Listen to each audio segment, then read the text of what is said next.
Hello friends, welcome on my YouTube channel.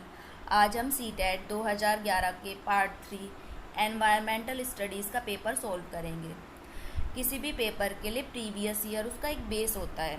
अगर हमने previous year solve कर लिए तो समझिए हम 70% पेपर देने के लिए रेडी हो गए। और बहुत सारे क्वेश्चंस तो ऐसे आते हैं जो रिपीटेड होते हैं, सेम टू सेम क्वेश्चन मिल जाएंगे हमें।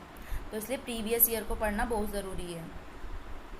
हम पहला क्वेश्चन शुरू करेंगे। दत्त कार्य के संबंध में निम्नलिखित में से कौन सा कथन सही है? जो बच्चों को असाइनमेंट दिया जाता है उसके बारे में क्या बात सही है, क्यों दिया जाता है? दत्त कार्य इसलिए दिया जाता है ताकि बच्चे सूचना खोज सकें, अपने विचारों का निर्माण कर सकें और उन्हें उच्चारित करने का अवसर ले सकें, इसलिए बच्चे को असाइनमेंट दिया जाता है। पर्यावरण अध्ययन की कक्षा में सरल प्रयोग और निर्देशन किए जा सकते हैं। क्यों? क्योंकि सरल प्रयोग करने से बच्चों में स्वयं सीखने के योग्य बन सकेंगे और अवलोकन कौशल को पैना कर सकेंगे। अगर बच्चे अपने आप से खुद से प्रयोग करेंगे, अपनी बुद्धि से, अपनी क्षमता से किसी भी कार्य को करेंगे तो उनके अंदर एक अलग ही आत्मविश्वास पैदा होगा। वे स्वयं सीखने के लायक बनेंगे और जब वे किसी कार्य को करेंगे, देखेंगे तो उनमें एक समझ विकसित होगी। इसलिए पर्यावरण अध्ययन की कक्षा में सरल प्रयोग और निर्देशन किए जा सकते हैं। थर्ड, दुर्गा एक गांव में रहती है और लकड़ी या गोबर के उपले के ईंधन का इस्तेमाल करते हुए चूल्हे पर खाना पकाती है। पिछले 3 महीने से उसे तेज खांसी आ रही है। इसका क्या कारण हो सकता है? इसका कारण ये है कि जलते हुए ईंधन से उत्पादित काला धुआं जो उसके श्वसन नली में जमा हो गया है, इस कारण से उसे तेज खांसी आ रही है। जब भी हम किसी लकड़ी और गोबर या अन्य किसी प्रकार के ईंधन का प्रयोग करते हैं, लगातार प्रयोग करते हैं, तो उससे कार्बन मोनोऑक्साइड निकलती है जो हमारे स्वास्थ्य के लिए बहुत हानिकारक होती है। और अगर हम इसका प्रयोग कंटिन्यू करते जाएंगे तो ये हमारी श्वसन नली में जमा हो जाएगी और अनेक बीमारियों को पैदा करेगी। यही उसके साथ हुआ है, दुर्गा के साथ। एक विद्यालय ने राजस्थान के लिए कक्षा 5 के बच्चों के शैक्षिक भ्रमण की योजना बनाई। भ्रमण के दौरान बच्चों से आपकी क्या अपेक्षाएं रहेंगी? अगर आप बच्चों को 5th क्लास के बच्चों को एजुकेशनल टूर पर लेकर जाएंगे तो आप बच्चों से क्या एक्सपेक्ट करेंगे? आप उनसे एक्सपेक्ट करेंगे कि उन्हें ध्यान से अवलोकन करना चाहिए। जो भी चीज़ उन्हें दिखाई जाए वो उसको ध्यान से देखें, टिप्पणियाँ दर्ज करें, उसके बारे में लिखें, पढ़ें, पूछें और बाकी बच्चों तथा शिक्षक के साथ अपने अवलोकनों को बांटना चाहिए। और जो भी बाकी के बच्चे हैं और टीचर्स हैं उनके साथ शेयर करना चाहिए कि उन्होंने क्या क्या ऑब्जर्व किया, इस तरह से। Next question. रानी अपने घर का कूड़ा नीचे दर्शाए गए तरीके से 2 ढेरियों में अलग करती है। अब उसने एक तो ढेरी ये बना दी, एक ढेरी ये बना दी। तो रीना ने 2 ढेरियों में कूड़ा निम्न आधार पर अलग किया है। हमें ये बताना है कि उसने 2 ढेरी किस आधार पर बनाई है। उसने इस आधार पर बनाई है अपघटित होने वाले और अपघटित नहीं होने वाले। जो पहले वाली ढेरी बनाई है उसमें ऐसी चीज़ें हैं जो अपघटित होने वाली हैं और जो दूसरी ढेरी बनाई है उसमें ऐसी चीज़ें हैं जो अपघटित नहीं हो सकती। Next question. दोपहर के समय अवकाश के बाद पर्यावरण अध्ययन पढ़ाते समय आप यह पाते हैं कि बच्चे पाठ में रुचि नहीं ले रहे, तो आप क्या करेंगे? अगर आप दोपहर के समय, अवकाश के समय ईवीएस की क्लास में पाते हैं कि बच्चे आपके लेसन में कोई इंटरेस्ट ही नहीं ले रहे, तो आप क्या करेंगे? आप सबसे पहली बात तो आपको इंटरेस्ट क्रिएट करना है, तो आप पाठ को रोचक बनाने के लिए बहुआयामी बुद्धि पर आधारित दृश्य श्रव्य सामग्रियों का प्रयोग करेंगे। कुछ ना कुछ teaching learning material TLM use करेंगे ताकि बच्चों के अंदर इंटरेस्ट पैदा हो और वो उस चीज़ को सीख सकें और बोर नहीं हो।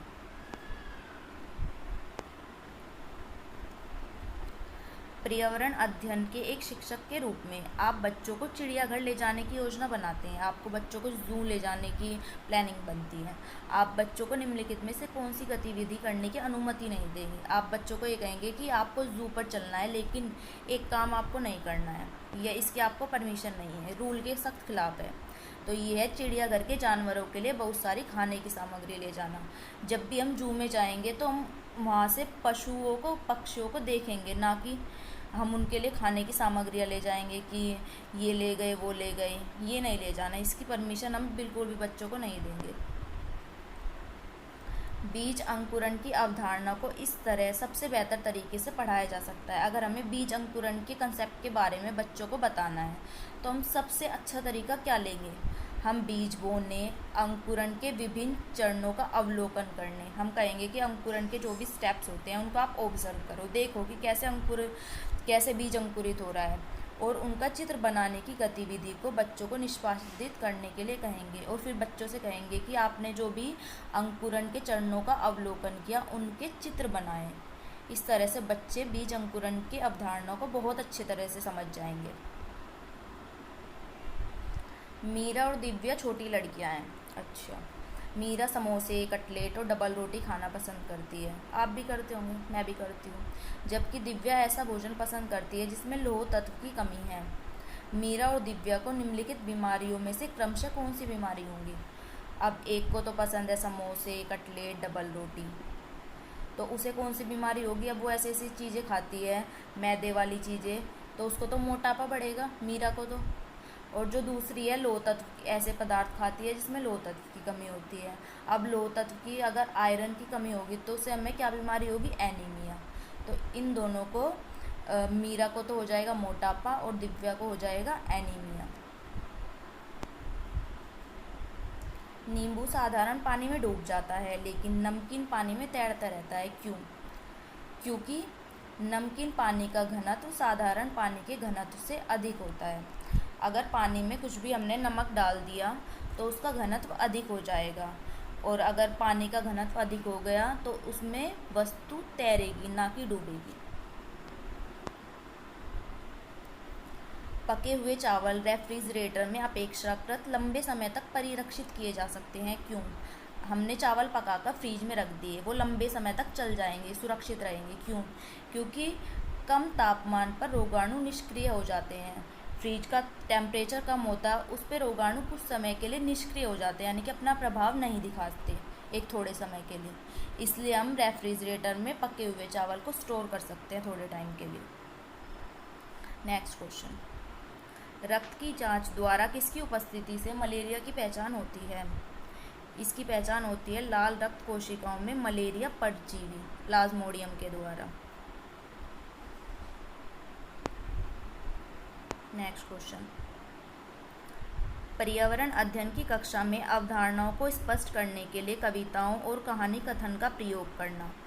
हम ईवीएस की क्लास में किसी भी कंसेप्ट को क्लियर करने के लिए पोएम्स और विभिन्न प्रकार की स्टोरीज़ का प्रयोग करते हैं। क्यों करते हैं? क्योंकि स्थानीय एवं विश्व स्तर पर संसार की प्रकृति को खोजने और कल्पना करने की योग्यता का विकास करने में मदद करती है।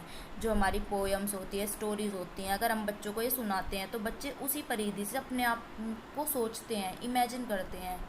इसलिए बच्चों को कहानियाँ और कविताएं सुनाई जाती हैं ताकि उन्हें इंटरेस्ट भी आए और वे आसानी से सीख सकें, गेट कर सकें। नेक्स्ट क्वेश्चन, किसके नेतृत्व में चिपको आंदोलन को बल मिला? चिपको आंदोलन को बल मिला सुंदरलाल बहुगुणा के नेतृत्व में। ये उत्तराखंड राज्य में चलाया गया था चिपको आंदोलन। विटामिन ऐसे पदार्थ हैं, विटामिन कैसे पदार्थ होते हैं? विटामिन ऐसे पदार्थ होते हैं जो हीनता जन्य रोगों से बचाव के लिए थोड़ी मात्रा में आवश्यक होते हैं। हमें रोगों से बचाते हैं लेकिन उनकी एक थोड़ी मात्रा चाहिए, हमें ज़्यादा नहीं। ग्रामीण क्षेत्रों में गाय के गोबर से झोपड़ी की दीवारों और फर्श को लीपा जाता है। क्यों लीपा जाता है? कीटों को दूर रखने के लिए। ये आंसर इसमें गलत दिया गया है, बी। इसका बी नहीं होगा, इसका होगा ए। कीटों को दूर रखने के लिए गाय के गोबर से झोपड़ी की दीवारों और फर्श को लीपा जाता है। एक किसान दानों को भूसों से अलग करना चाहता है। जिस प्रक्रिया से यह किया जाता है वह कहलाती है थ्रेशिंग। थ्रेशिंग एक ऐसी विधि है जिसके द्वारा किसान दानों को भूसों से अलग करता है। पर्यावरण अध्ययन की पाठ्य पुस्तक में पहेलियाँ शामिल करने का निम्नलिखित में से कौन सा उद्देश्य नहीं है? अब हम ईवीएस की बुक में पजल्स ऐड करते हैं तो उसका कौन सा मोटिव नहीं है? उसका मोटिव ये नहीं है कि बच्चों के मस्तिष्क को भ्रमित करना, हम उनके माइंड को कंफ्यूज कर दें और इस भ्रम का आनंद उठाने। हमें बच्चे को कंफ्यूज नहीं करना है, बल्कि ये पहेलियाँ इसलिए दी जाती हैं ताकि सृजनात्मक चिंतन बढ़े, उत्सुकता बढ़े, आलोचनात्मक चिंतन शक्ति का विकास हो, तर्कना शक्ति का विकास हो, इसलिए दी जाती हैं ये पहेलियाँ। नेक्स्ट क्वेश्चन, पर्यावरण अध्ययन की कक्षा में बच्चों के व्यक्तिगत अनुभवों को महत्व देना शिक्षक को लाभ पहुंचाता है। ईवीएस की क्लास में हम बच्चों के पर्सनल एक्सपीरियंस को इम्पोर्टेंस दे रहे हैं, तो टीचर को क्या प्रॉफिट होगा? इससे ये प्रॉफिट होगा कि विमर्श को बच्चों के अनुभव संसार से जोड़ने और विमर्श व सीखने को बढ़ावा देने में। अगर बच्चे अपने पर्सनल एक्सपीरियंस को शेयर करेंगे तो वे अच्छी से कंसेप्ट को समझ सकेंगे और उस चीज़ से जुड़ सकेंगे। बच्चों को विभिन्न प्रकार के ईंधनों से परिचित कराने के लिए शिक्षक को, अगर बच्चे को विभिन्न प्रकार के ईंधनों से टीचर को इंट्रोड्यूस करवाना है तो वो क्या करेगा? एक लघु फिल्म दिखाने के साथ खाना पकाने के लिए इस्तेमाल होने वाले संभावित ईंधन के प्रकारों पर बच्चों के साथ चर्चा कर सकता है। एक उसको छोटी सी फिल्म दिखा सकता है कि कैसे कैसे ईंधन होते हैं, और जो खाना पकाने के लिए ईंधनों का प्रयोग किया जाता है उन पर बच्चों के साथ डिस्कशन कर सकता है कि ये ईंधन का प्रयोग किया जाता है। नेक्स्ट क्वेश्चन, मानचित्र पढ़ने के लिए आवश्यक कौशल में शामिल है। अगर हमें मानचित्र पढ़ना सीखना है, मैप देखना है, तो हमें क्या क्या आना चाहिए? हमें आना चाहिए स्थान, दूरी और दिशाओं की सापेक्ष स्थिति को समझने की योग्यता। अगर हम स्थान को समझ पा रहे हैं, दूरी को समझ पा रहे हैं, दिशा पता है हमें कि यहाँ पर ईस्ट होती है, यहाँ पर वेस्ट, नॉर्थ, साउथ, तो अगर हमें ये सब चीज़ों का ज्ञान है तो हम मानचित्र को आसानी से पढ़ सकेंगे। यह देखा गया है कि पाचन क्रिया बाहर की अपेक्षा अमाशय के अंदर अधिक तेजी से होती है। क्यों होती है ये? क्योंकि अमाशय के अंदर भोजन का मंथन होता रहता है, जिससे उनकी सतह का क्षेत्रफल बढ़ जाता है और एंजाइमों की क्रिया तेज हो जाती है। इसलिए पाचन क्रिया बाहर की अपेक्षा अंदर अधिक होती है। पर्यावरण अध्ययन की पाठ्य पुस्तक में रेलवे टिकट का एक नमूना दिखाना। ईवीएस की बुक में एक रेलवे टिकट का नमूना दिखाया गया है, एनसीईआरटी की बुक में। वो क्यों दिखाया गया है? क्योंकि बच्चों को वास्तविक जानकारी से अंत्यक्रिया करने का अवसर देता है। ये जो रेलवे टिकट होते हैं बच्चे के रियल लाइफ से जुड़े होते हैं। जब भी वे रेल की यात्रा करेंगे तो उन्हें टिकट दिखाई देगा, इसलिए बुक में पहले बच्चों को टिकट दिखाया जाता है ताकि वे उस चीज़ को ऑब्जर्व कर सकें, देख सकें। निम्नलिखित कथनों में से कौन सा प्राथमिक स्तर पर पर्यावरण अध्ययन पढ़ाने का उद्देश्य नहीं है? उद्देश्य कौन सा नहीं है? ये उद्देश्य नहीं है बच्चों पर आकलन के लिए शब्दावली और परिभाषाओं का बोझ डालना। हम किसी भी सब्जेक्ट को पढ़ाएंगे तो हमारा मोटिव ये नहीं होगा कि हम उसके वर्ड मीनिंग को बिल्कुल कंठस्थ कराएं, रट्टा लगवाएं और उसकी डेफिनेशंस को लर्न कराएं, ये नहीं होगा। भैंस की पीठ पर अक्सर बगुला पक्षी बैठा दिखाई देता है। ऐसा इसलिए होता है क्योंकि, अब भैंस की पीठ पर बगुला क्यों बैठता है? क्योंकि वो भैंस की पीठ पर बैठकर परजीवी खाएगा। जो बगुला होता है वो परजीवी होता है और वो भैंस की पीठ पर लगे हुए कीड़ों को खाता है। निम्नलिखित में से कौन सा प्राथमिक विद्यालय में पर्यावरण अध्ययन पढ़ाने का उद्देश्य निरूपित है? पर्यावरण अध्ययन पढ़ाने का उद्देश्य क्या है? विद्यालय में बच्चों के अनुभवों को बाहरी दुनिया से जोड़ना। ये एनसीएफ में बताया गया है कि जो भी बच्चे के एक्सपीरियंस हो उसको आप बाहरी दुनिया से जोड़ दो, उससे वो अच्छी तरह से समझ पाएंगे, सीख पाएंगे।